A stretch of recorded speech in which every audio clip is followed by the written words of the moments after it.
So welcome again. This is the sixth lecture that I am offering on the topic of the virtues of the Sant. I will begin with a very brief review because I think that each of these virtues that I have been discussing with you are particularly important. They are meant to be absorbed, assimilated, and to be expressed in our way of being. So permit me to just briefly review the virtues, and then I'll move on to the sixth virtue that I want to speak about. So we began with a very powerful example of the sandal tree that I hope you remember. And in this example, the sandal tree, even when it is hurt or it is cut by the axe, still gives its fragrance to the axe. The sandal tree is faithful to its own values. Its way of being is not altered or changed by the fact that it encounters a hostile or an adversarial force.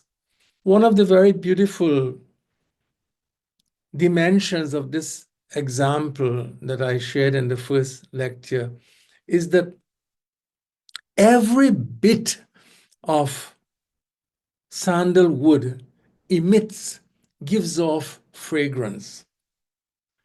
Of course, a large piece is fragrant, but even the tiniest piece still carries that fragrance. And if you put it in a drawer of clothing or other items, it lends its beautiful fragrance to that place. In a similar way, when we learn and absorb what it means to be virtuous, virtue permeates every dimension of our being, our thoughts, our words, our actions. This is what it means to have integrity, to be a unified person where there is consistency in thought, in word, and in action, like the fragrance of sandalwood. And then in the second lecture, I took up another beautiful quality of the Santa, which was summarized in these words, para dukha dukha, sukha sukha, in which the Sant is described as one who is unhappy when others are unhappy and who experiences joy when others are joyful. In other words, the Sant is an empathetic being. The Sant is not indifferent to the lives of others in the world. The Sant is not so detached that the experiences of others do not affect him or her. She identifies with others in both joy and in suffering. And then in the third lecture, I took up the sentence, Sama Abhutaripu, that the Sant is one without enemies, Ripu, without enemies. Others may see the Sant as an enemy, others may be hostile to the Sant, but the Sant is free, liberated from attitudes of hostility to other beings. And in the fourth lecture, we spoke of the Sant as Ko Malchit Deenana Para Daya, one who is tender-hearted, Ko Malchit, and compassionate, in this case, to those who are poor. And the point I lifted up there is that while the Sant is concerned about all beings who suffer, we have seen that, para dukha dukha, sukha sukha, the Sant has a special concern for the poor, the deena. And this is because, poverty is such a cause of suffering in our world. The Sant is not so spiritual that the material suffering of others does not matter. So concern about poverty as one of the characteristic of what it means to be a Sant. And then in the last, which was the fifth talk, we asked ourselves, to what extent will a Sant go in helping a person who suffers or who is in need? Is it only when it's convenient? Is it only when the Sant himself or herself does not experience suffering? But we saw Santa Sahahi Dukha Parahitalagi. Beautiful sentence again. That the Sant will endure suffering for the sake of liberating others from suffering. In other words, the Sant takes risks, even the risk of personal suffering, to lift others out of suffering. So each of the 5 virtues that we have discussed, I believe very firmly, are life-changing virtues. They're worthy of cultivating in our own way of being. The Sant is not a distant model for us. I hope we'll all see the Sant as a human model towards which we can all aspire. Because spirituality is nothing if it lacks virtue. There is a beautiful verse in the Bhagavad Gita that I think is a great source of encouragement to each of us on the path of cultivating virtue. And there Sri Krishna tells Arjuna, Nehabhikramana soshti pratyavayo na vidyate swalpamapyasya dharmasya trayate mahato bhayat. He says basically that on this part of cultivating virtue, abhikrama nasha.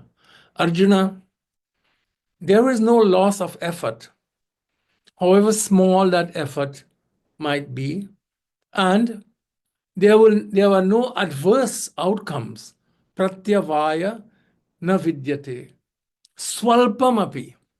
Even a little. Swalpam api asya dharmasya.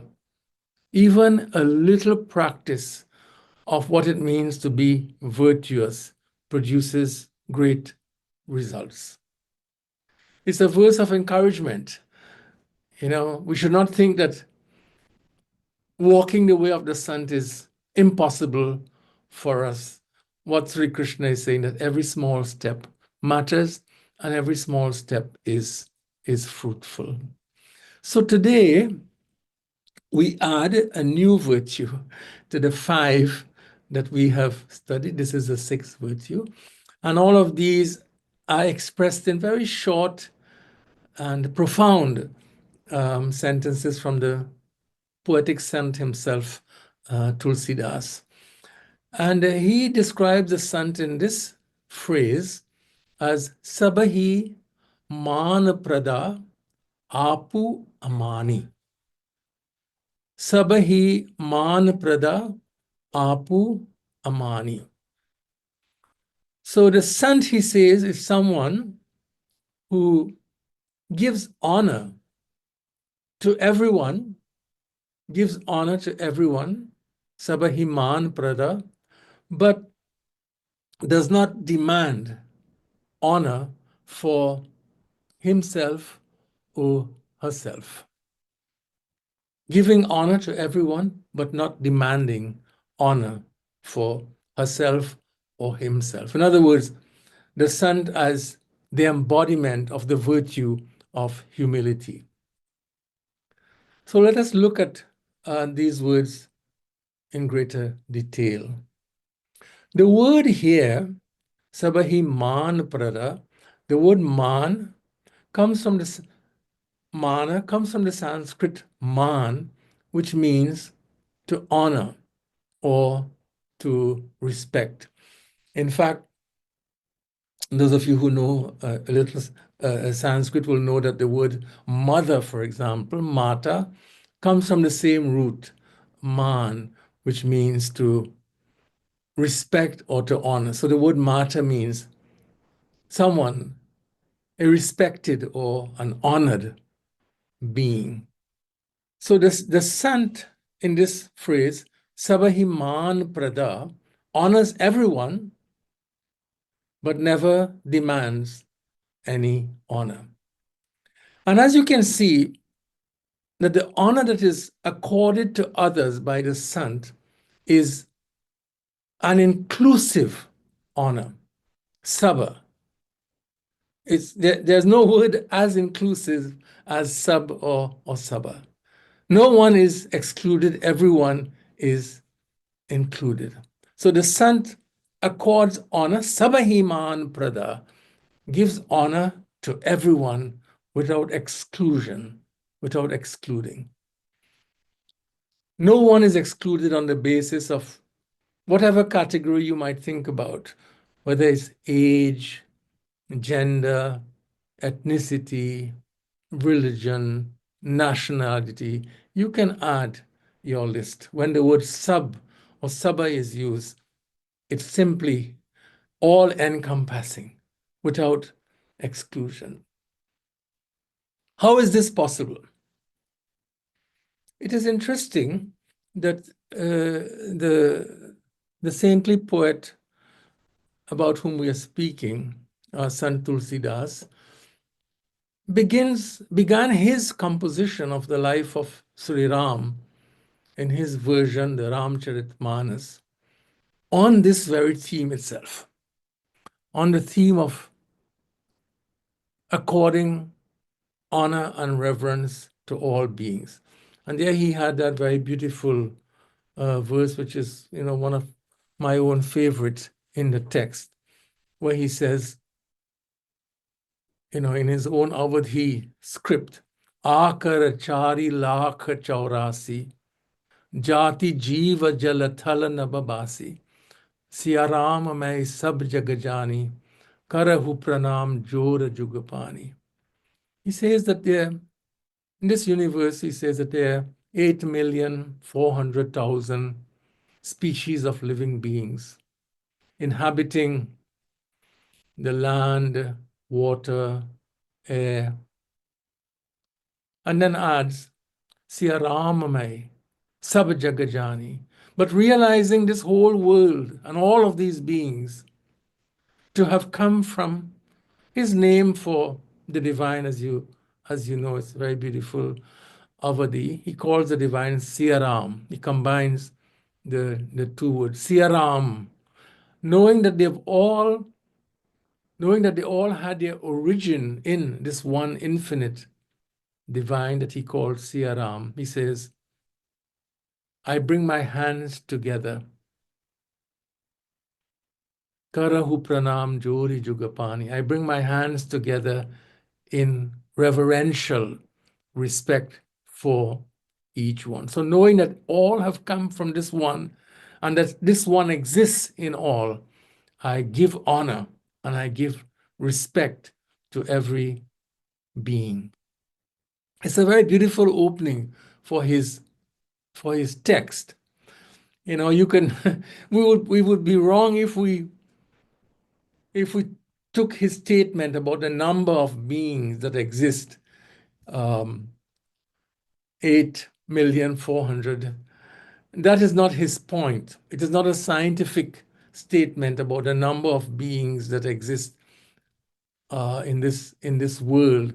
The intention is to draw attention to a shared origin, a common parent, if I would put it in that way, a common divine parental source from whom all have come and who exists in all. And this, Tulsidas says, is what gives intrinsic worth and value to every being, what gives dignity to every living being. So the value of the human person comes from the fact of his or her divine origin and the truth that every human being also embodies this divine one. So, broadly speaking, in the Hindu tradition, the dignity and value of the human being comes from the fact of a shared origin and the embodiment of the divine, and not from wealth, not from profession, not from religion, not from gender, not from race, not or any other category that you might think about. It's not something that is conferred externally upon us. It is an intrinsic dignity, an intrinsic value that every human being has. And so he expresses this honor when he says, I bring my hands together in reverence. Karahu pranam jori jugapani. So this is the source of the intrinsic dignity of every human being and the reason for according honor and what makes it possible also. We cannot honor the divine and dishonor the forms or the beings in which the divine exists. So the Sant is able to honor all because honor for the Sant does not depend on who an individual is or what an individual owns. If we honor people, let us say, let's think of these examples. If we honor on the basis of wealth, then we will exclude those who are not wealthy. We'll marginalize the poor.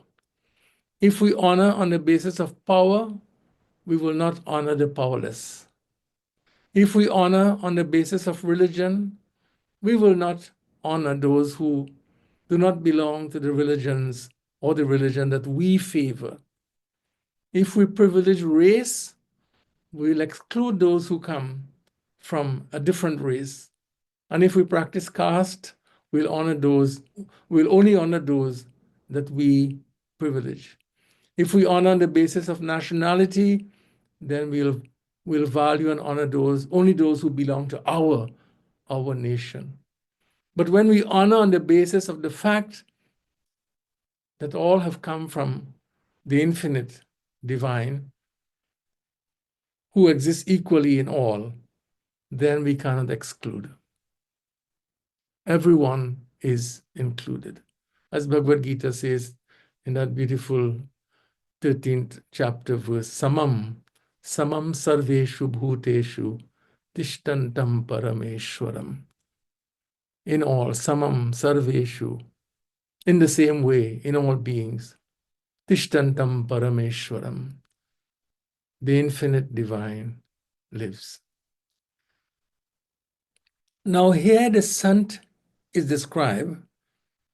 This is the line we discussed. Sabahi man prada, one who gives honor to everyone.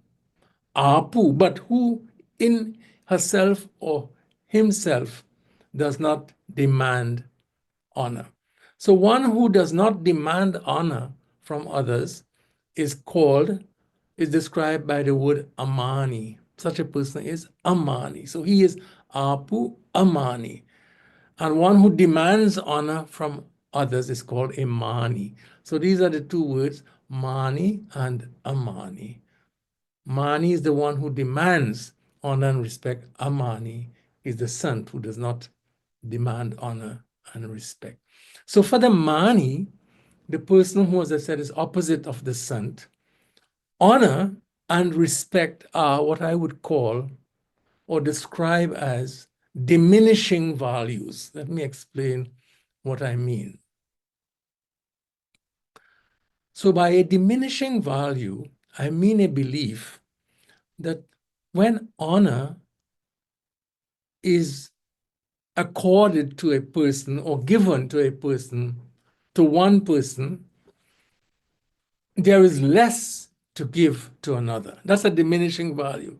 If you give some of this to someone, you have less to give to another. So for the Mani, honor and respect are diminishing values. If you give to one person, you have less to give to another. It's a finite sum. So for the Mani, who is constantly demanding respect from others, respect that is given to another diminishes what is given to him. So for this reason, unlike the Sant who gives honor to everyone, for this reason, Manis are themselves unlikely to honor others and are uncomfortable when others are honored. Why? Because there's less the light of honor, there's less of the light of honor to be focused upon them. They wish for the light of honor only to shine upon them because they regard respect and honor as finite values.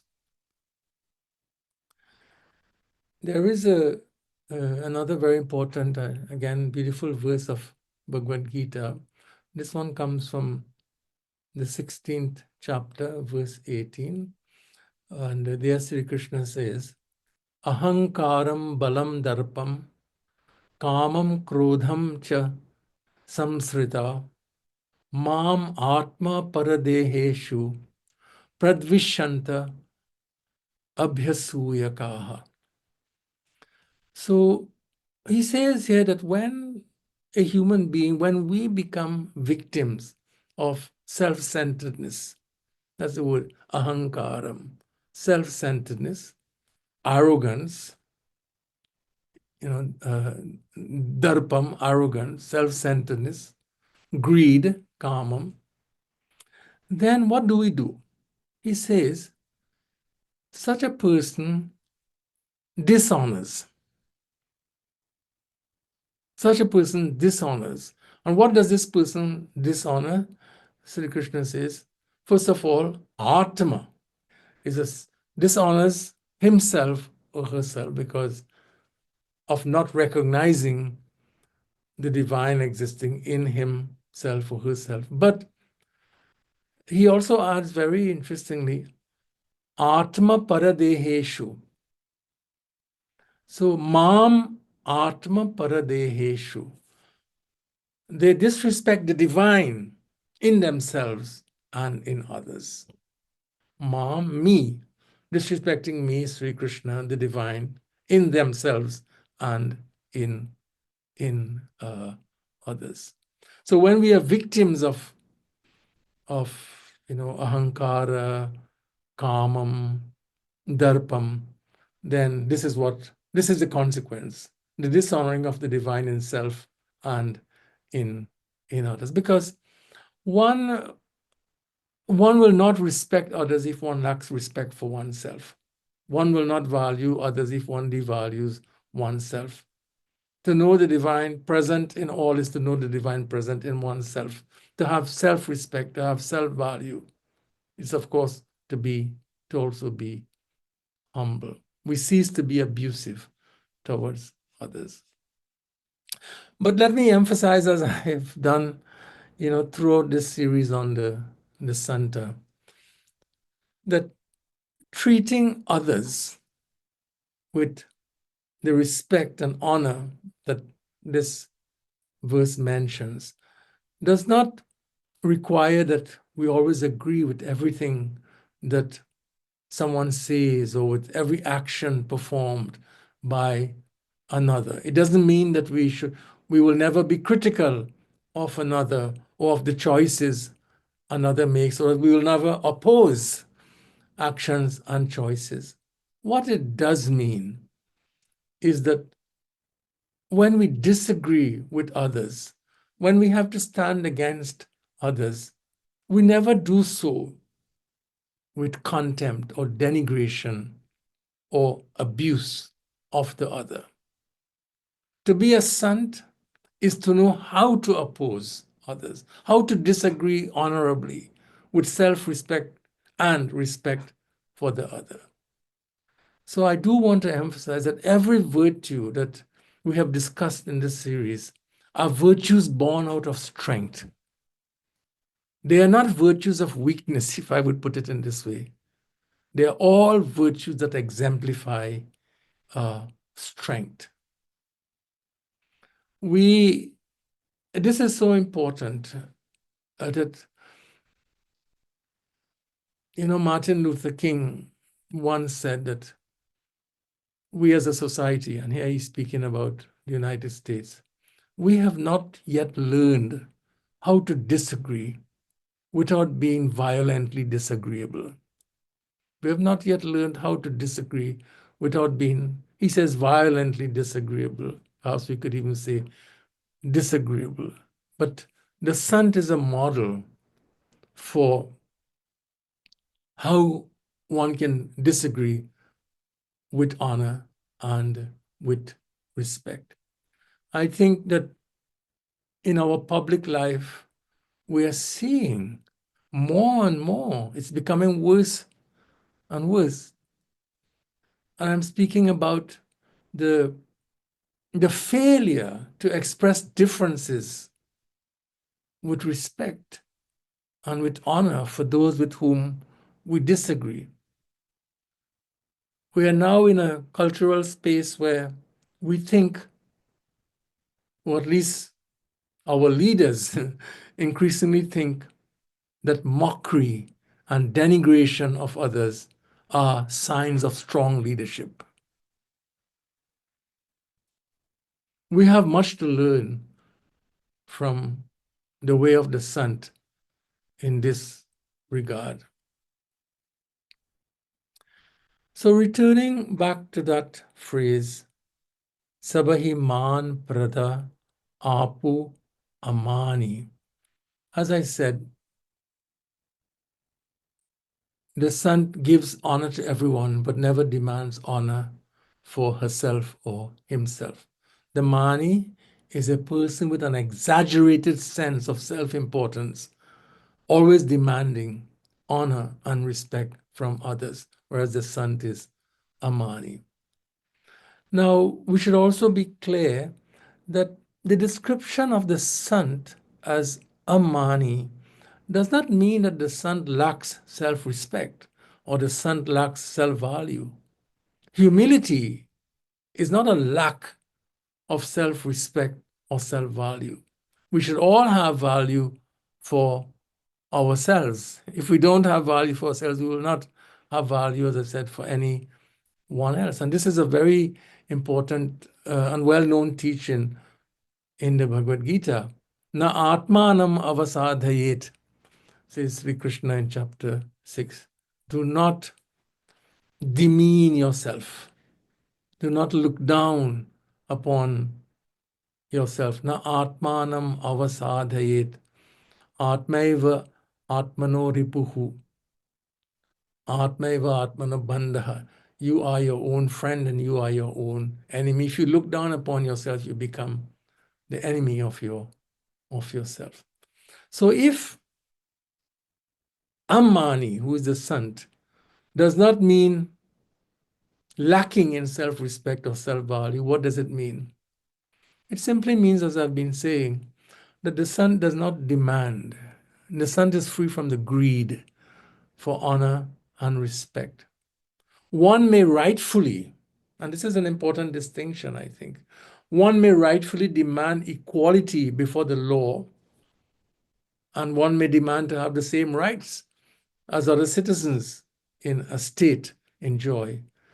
But respect and honor, if I would say so, are different. Respect and honor are meaningful only when these are freely given, because others discern or see in you something that is worthy of honor and respect. Honor and respect can't be commanded or demanded. In this sense, it's like love. Even as one cannot command love as much as one might wish to, respect and honor cannot also be demanded or commanded. Those who speak of demanding respect, and many do, do not understand the nature of respect. Because a person who demands respect may receive gestures of respect from others. In his presence or her presence, people will act respectfully. They will speak words of praise. But the demand for respect inevitably leads to words of flattery. And flattery, of course, is not the same as respect or honor. Such words or such gestures will always lack the sincerity of heart. Such words or actions may be motivated by fear of another's anger or the ability of the other to hurt because of his or her power or wealth. And this is true not only of individuals, but I would say also of nation states. The obsession, the greed for respect has become a very grave problem in our times. And one who demands respect creates an atmosphere, naturally, of friction and tension. The mani, the Sant, is in tension because he is always scrutinizing others to ensure that he receives respect, and therefore is always quite easily offended if what he regards as proper respect is not given. And then people around the mani are also in tension because they are always terrified of offending the mani. And this, as I said, usually happens when a mani has power, wealth, the ability to hurt others, if he does not receive what he regards as proper respect and honor. But there is a great paradox here as well. And the paradox is, while the mani may assert his power or independence, the mani is in fact completely dependent on others for his sense of well-being. So he's a dependent being while pretending to be a powerful and independent being. So this is a big contradiction, because while the mani has an exaggerated sense of self-importance, the mani also suffers from a deep sense of self-doubt about himself. And for this reason, the mani is in constant need of self-validation in the form of words of honor and gestures of respect from others. In the 13th chapter of the Bhagavad Gita,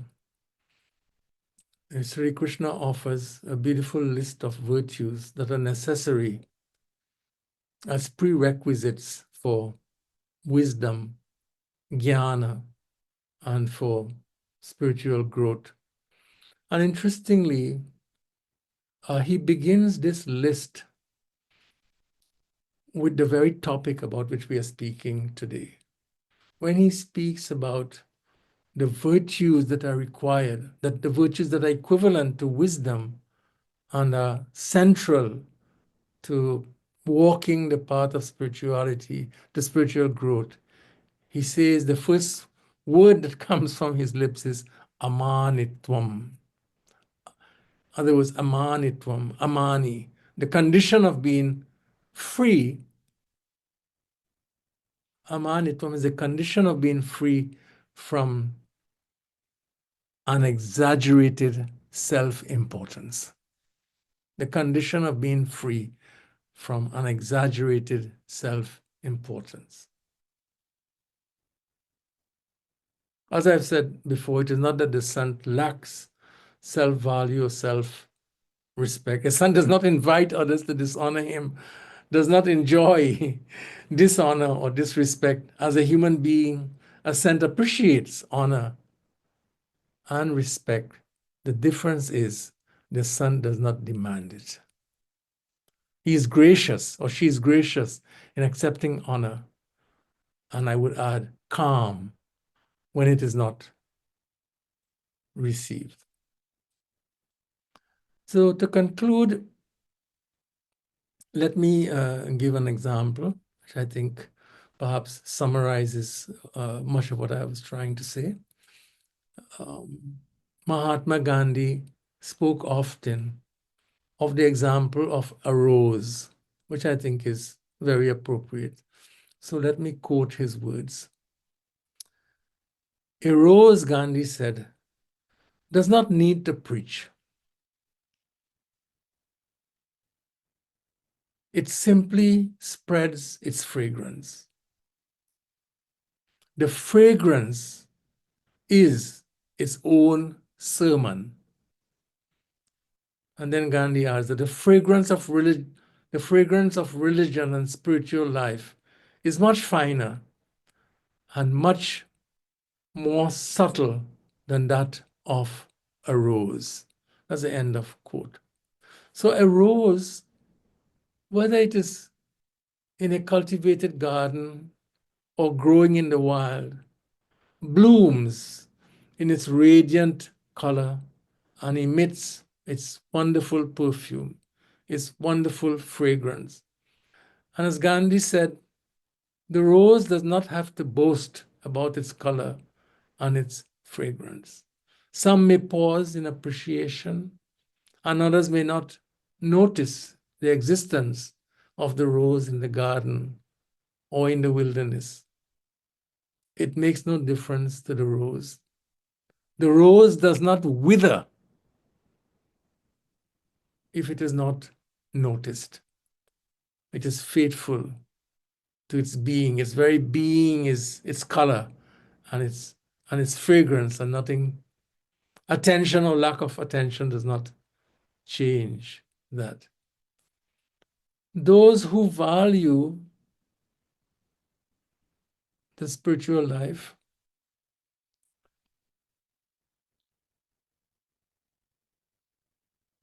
may acknowledge this in a Sant. The beauty of the Sant's life is similar to that of a rose. Those who value the spiritual life may express honor. Many more may not. The Sant does not proclaim his or her spiritual virtues. The Sant does not add prefixes to his name to call attention to his or her greatness. Nothing changes the Sant. Attention or lack of attention does not make a difference. So I end with,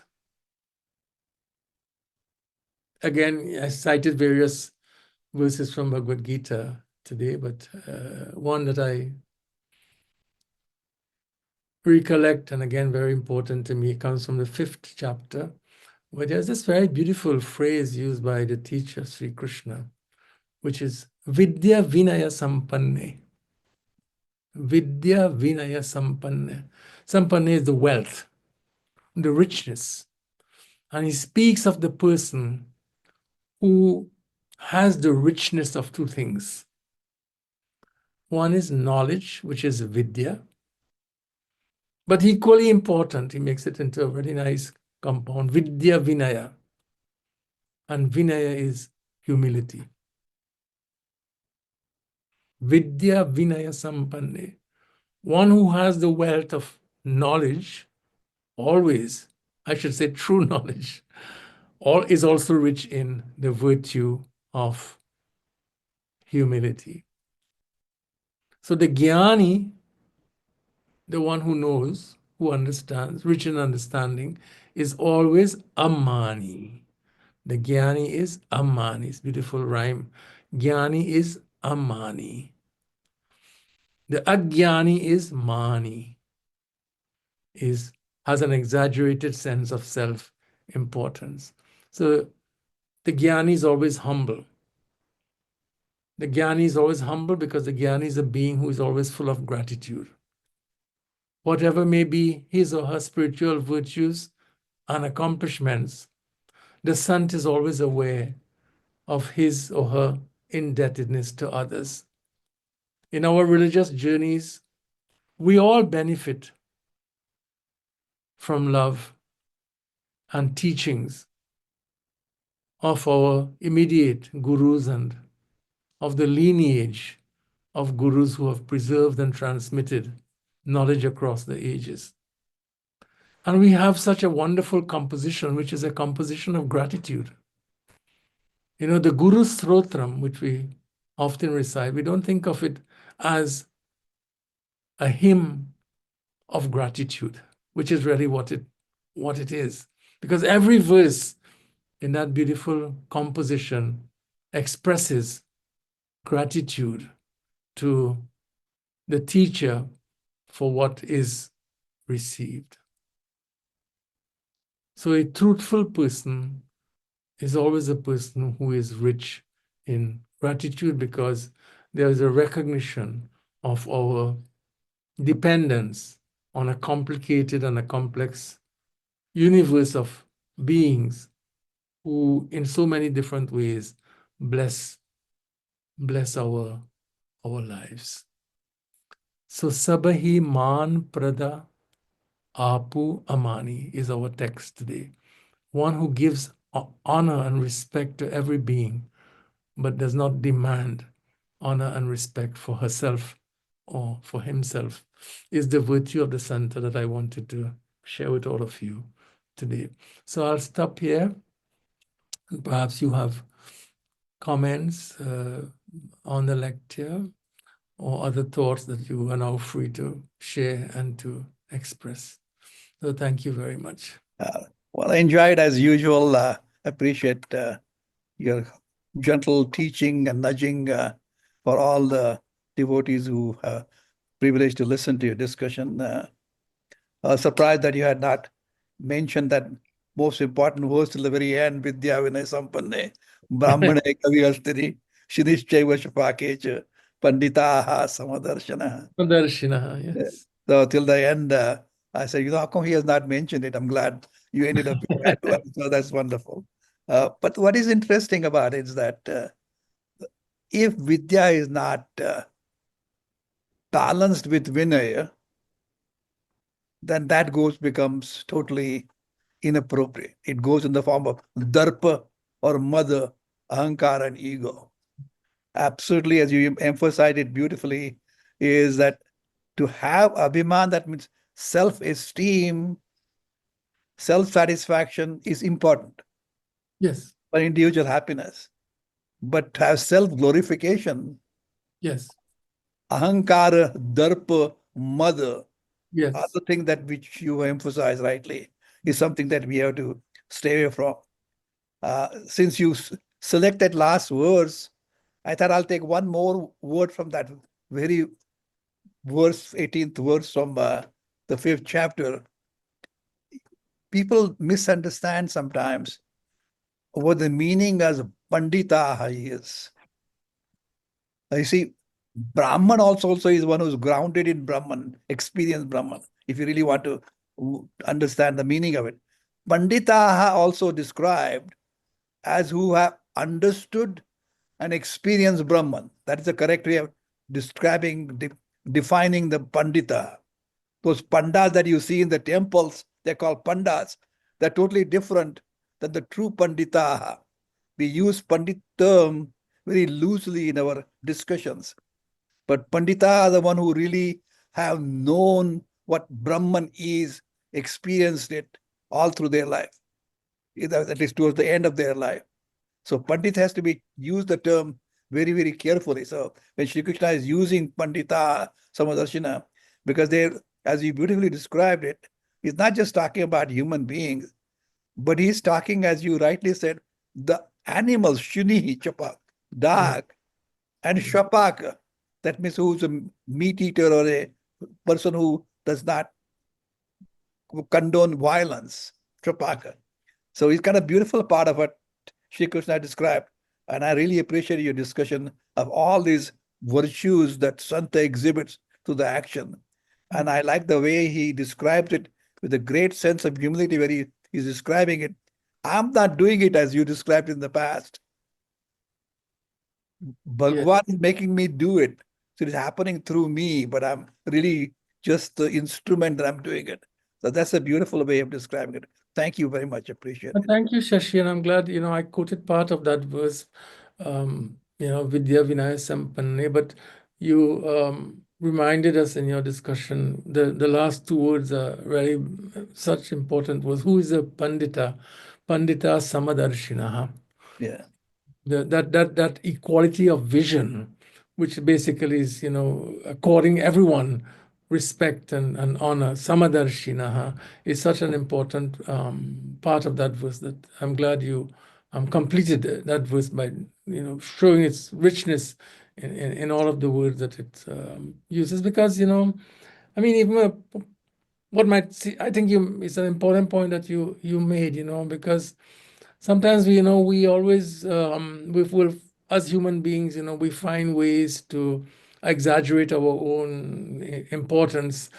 And in this verse, as you mentioned, if you if you're a vegetarian, you can be a vegetarian who looks down upon everyone who is not vegetarian. Exactly. Yeah. Let me put it in Yeah. that way, Yeah. so Yeah. even that can become, as you said, a kind of ahankara. But in this verse mentions, in mentioning Samadarshinaha, the verse also mentions those who may not be following a vegetarian diet, and does not condone arrogance. One should not be arrogant about one's dietary preferences as well. So I'm glad you mentioned that. Thank you. Thank you. Anant, Prasanna here. Hello, Prasanna. Thank you very much for excellent discussion. In terms of Samadarshinaha, I just want to caution that does not mean that you interact with everybody the same way. You can be a Samadarshi, but not a Samavarti. Important. So you pay respect to the lizard and the cockroach and the stinging insect. So you have to treat people with know where they belong. I also like the way introduced Swalpam apyasya dharmasya trayate mahato bhayat. You have discussed so far 5 virtues of a sant. So I would Yes. like to add, even a little bit of this dharma will protect you from karma. Yes. Swalpam, even a little bit of this virtue that you're talking about will protect you from karma. So dharma is very important for us in our life, and you described that. Amani also comes in Vishnu Sahasranama, one of the names. Okay. Amani, Amani is one of the names of Vishnu. So it comes there too. And on the surface, Amani looks very simple, very deceptive. Oh, it's very easy to be an Amani until you face a situation where you suddenly become Amani. So I would have to think very carefully. I have to muse over it. What exactly does it mean to be an Amani? So it's not merely saying that, yeah, I'll be a good boy from today. It's not like that. It is something, a virtue that is much deep rooted that we have to understand and to really amalgamate it, assimilate it in our own life. So, Amari virtue, I like the Amari virtue that you talked about. It's very good. Yes. It's difficult, but it is one of the cardinal virtues, I would Yes. say. Yes. I think, thank you, Prasanna, and I think that, what it means to be a Mani, will vary also. I think at the point you're making in a broader sense, will also has its own demands depending on what one's profession. So for several of us here, for example, are in the academic, we have had academic careers, and you know that in the academic life also there are also its own kinds of temptations to Yes, to arrogance, to exaggerated self-importance and exaggerated achievements. And I think, each profession has its own way in yes, which the Mani expresses itself. So we have to be vigilant. We have to be Yeah. we have to be vigilant. Thank you very much for those rich comments, Prasanna. Thank you. Much appreciated. Hi, Uh, this is Madhavi. Thank you hello, again Madhavi. for your very gentle and the clarity with which you express every time. It's really a privilege to listen to you. Um, I'm just extending from the comments from Prasanna ji and what you presented your first talk about the chandan tree, the sandal tree, Yes. how its virtue remains the same even when it is cut by the axe. I think this ties into this amani virtue also. Like when you are disrespected, you may not expect to be honored, but the man may surface when you are disrespected, you know. So that's where deep, if it is become a part of you, that's, I think, the true test. When you remain calm, as you said, even in situations of disrespect, if you can remain calm, I think that's a good sign of that humility deep inside you. And I was actually reminded about the first abang, in fact, by Muktabai in that Tatice Abanga series. It starts with this, like, Sant jene bhave, jaga bolane sahave. So insulting words coming from the world, the one who can tolerate it. Santa jene bhave. This is what makes a santa, who can tolerate insults from the world. Taritsa angi thorapana. That is the sign of greatness. Jaya nahi abhimana. So exactly what you talked in today's lecture is the opening verse of our, Tati Abhangas. So just Very nice. Very nice, Madhavi. Thank you.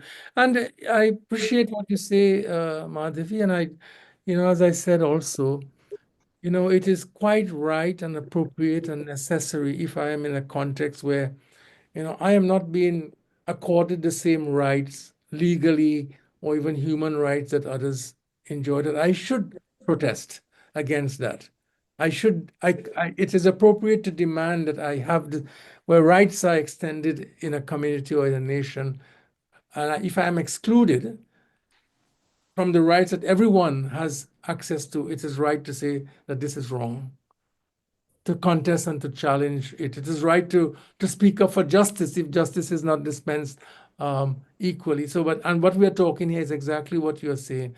But the problem of an exaggerated Yes. self-importance and the demand, the problem here is, as in the verse you quoted, is a problem of abhiman, which is exaggerated self-importance that creates so many problems, whether it's politically or socially, as we are witnessing. Yes. every And day. you brought up a very, very important point, that it is not about losing your respect when you claim for something, that is asking for justice or right is not the same as losing your self-value.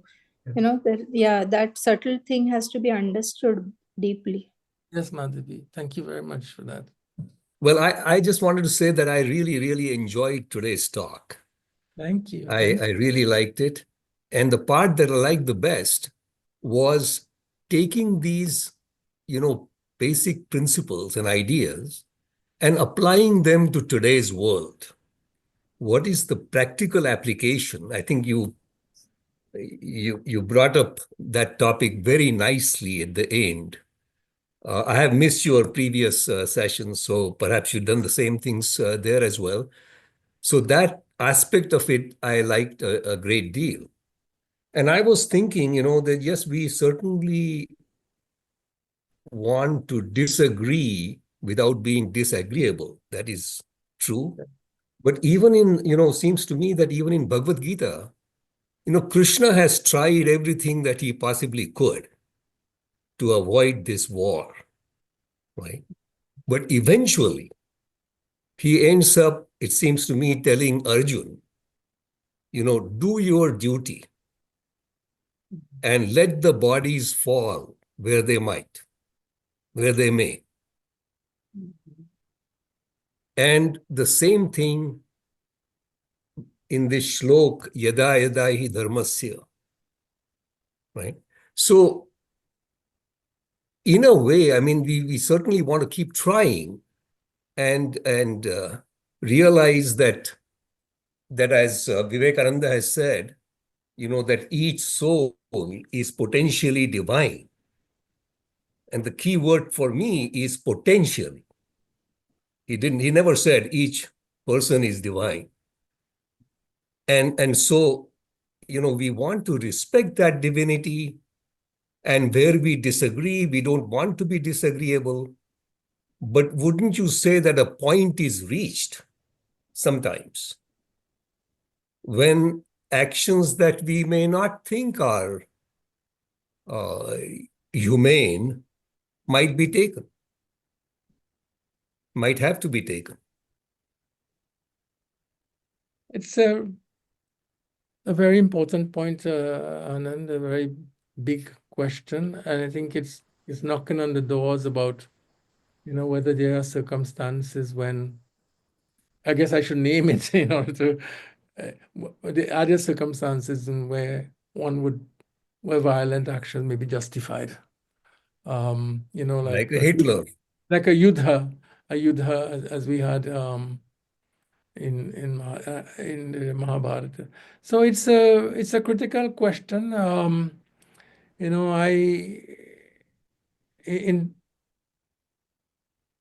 people come down on different places on that.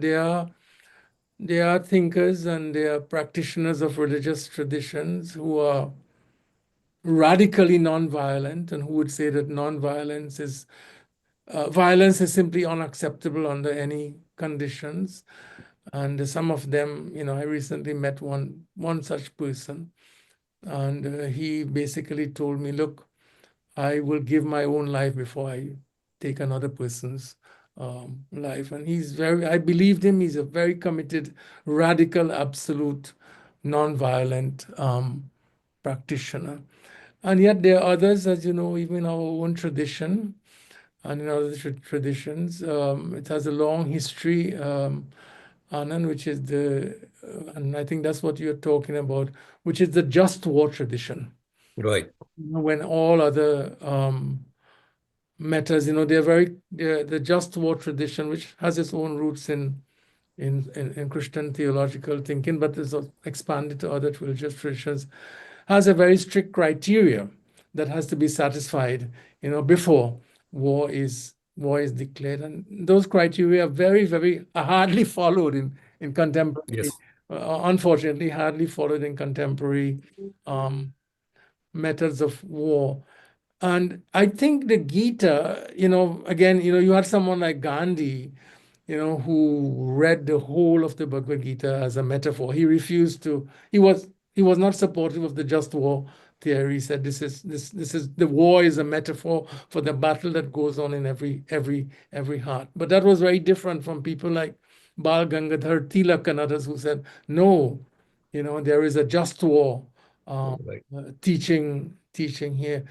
So, but if we accept that, we have to say that the Gita still sets a very high standard for that kind of for that kind of violence, and we should have a discussion on that at some point in time.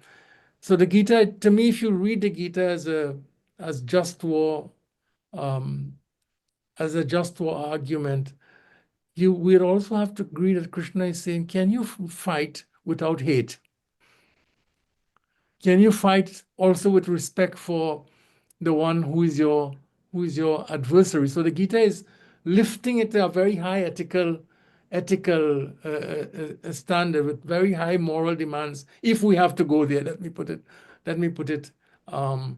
in that way. But I think it's a very significant point that you have raised, and perhaps one day we should have a good discussion on this issue. I mean, what are the limits of ahimsa? In a sense, Right. what are the limits of ahimsa, and does it depend on, as you said, who your adversary is?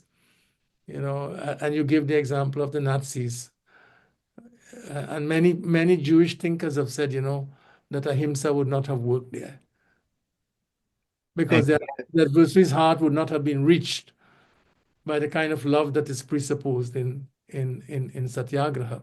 Because Gandhi, wanted to argue that the Jews should, Yes. and many Jewish thinkers disagreed very, very strongly with him and said, but this is our adversary will not, our opponent will not be moved by your kind of resistance. So it's a very important debate historically, and I think it's ongoing today. There is a remarkable set of examples that present the other side, which is cases where, well, I know of one case in particular, a Jew who was imprisoned in one of the concentration camps. And after the war, some years after the war, she met one of the guards, one of the Nazi guards. And the outcome of that interaction was they got married. Hmm. Right. Oh. So you could be opposed in the strongest possible way and not be consumed by hatred. Yes, that is what the Gita, I would say, does exactly. One other complicating factor, Anand and John, today is that